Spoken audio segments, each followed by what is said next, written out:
This is a big mess for everyone involved. The legal drama playing out in multiple courts now, literally from coast to coast. Drama between Blake Lively and Justin Baldoni. I thought we were friends. Well, Taylor Swift would very much like to be excluded. You are going to depose Blake Lively, Ryan Reynolds, who else? Anyone that can provide evidence in this case is going to be deposed. The Los Angeles Times has just come out with a piece on Justin Baldoni. The timing of that is remarkable. Taylor Swift has unexpectedly become embroiled in a rising Hollywood controversy as Justin Baldoni faces what many perceive as a targeted smear campaign. Allegations, legal battles, and shifting media narratives have transformed the dispute over "It Ends With Us" into a larger power struggle, drawing in Blake Lively, Ryan Reynolds, and Swift herself.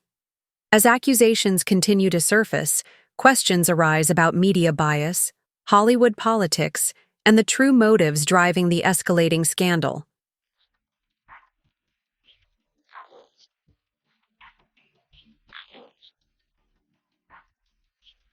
So how exactly has Taylor become entangled in the whole thing? Well, when these alleged 2023 text messages between Blake and Justin surfaced, of the two discussing Blake's changes to the film's rooftop scene. Please, I'm so sorry. No, I'm so sorry. I'm so sorry. You couldn't wait. In school to have me laughing like this. I'm terrible. I'm sorry. Justin reportedly was unenthused with her work. And that's when Blake allegedly hit back, saying her most trusted partners gave their stamps of approval. Her bestie Taylor and her hubby Ryan Reynolds. Blake also seemingly going as far to compare herself to Game of Thrones' Khaleesi, calling Ryan and Tay her dragons. I mean, my friends, there's sort of like a unspoken code that we're there for each other and we would never turn on each other. It's like kind of like this alliance that is the best kind of friendship you can have. While the singer's always one to defend her friends, when it comes to this drama, we're told she wants to stay uninvolved. The controversy surrounding Justin Baldoni has taken a new turn as media narratives and Hollywood power struggles further intensify. What began as a dispute over creative control of It Ends With Us has now escalated into a complex legal battle, drawing in Blake Lively, Ryan Reynolds, and even Taylor Swift. A source tells ET, Tate and Blake are still close, but the pop star's focused on her own life and everything she has going on. I think for me it's really important to constantly challenge yourself.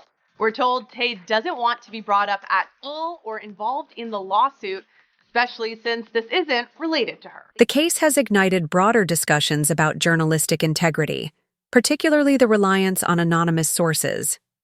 Public opinion suggests that the LA Times coverage of Baldoni lacked transparency, portraying him as a manipulative figure, without substantial evidence.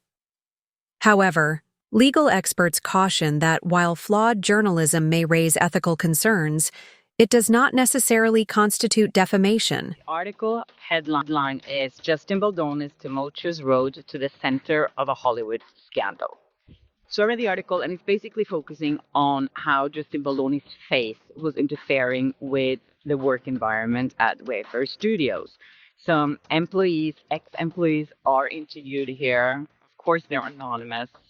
And one says this to me, it's just like, it made me laugh so hard.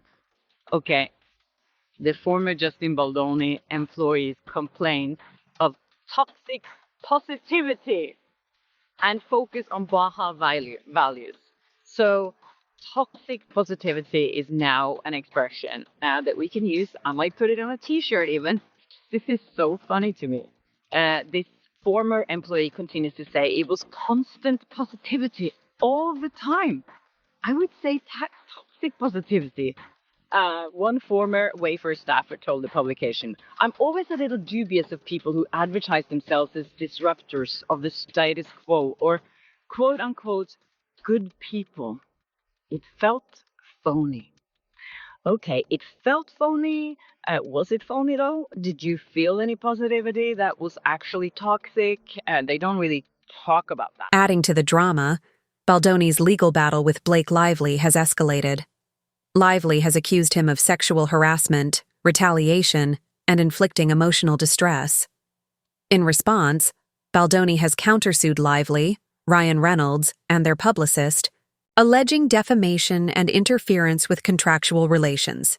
He claims they conspired to take control of It Ends With Us through coercion and media influence. The Baldoni thing. Oh, I can't get enough of Baldoni and Lively. I can't. I think it's unbelievable. Do you? Yes, because people, if you're going to try and snowball people, they're going to figure it out. There's nothing. You can't get away with anything. Well, you've already said something right away. You want to snowball. Who's snowballing who? Give him a snow job. Well, I mean, Blake Lively. I mean, Blake Lively thought she could, orchestrate this, basically taking this project from Baldoni. She said it herself in an interview in 2022. She said, I like to audition, and then I really get my creative hands on things once I get into a project. That's not why they hire me, but once I get there, that's it.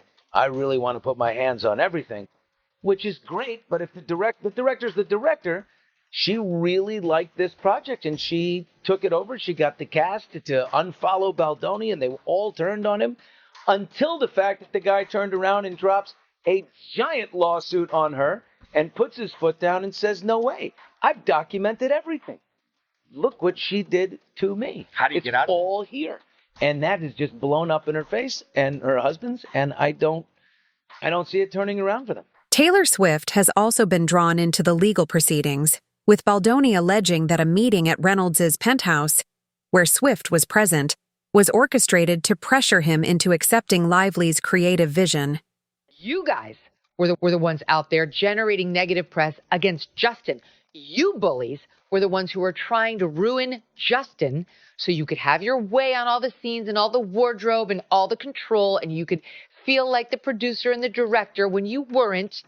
And it's full of text messages and details about meetings like the one they had with Ryan Reynolds, Blake Lively, Justin Baldoni, and apparently, though the name is blacked out, there's an assumption, well-founded, that it's Taylor Swift, her BFF, at the Reynolds penthouse in Manhattan, where Ryan Reynolds allegedly bullied Justin so badly that a Sony representative who was there, the production team behind the movie, and her biggest takeaway was, I am very sorry that I let him get away with doing that to Justin.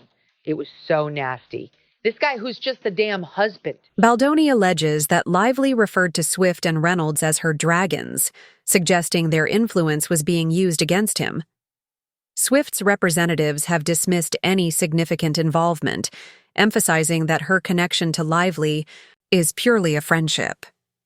However, with the case continuing to unfold, reports indicate that she may still be subpoenaed as a witness.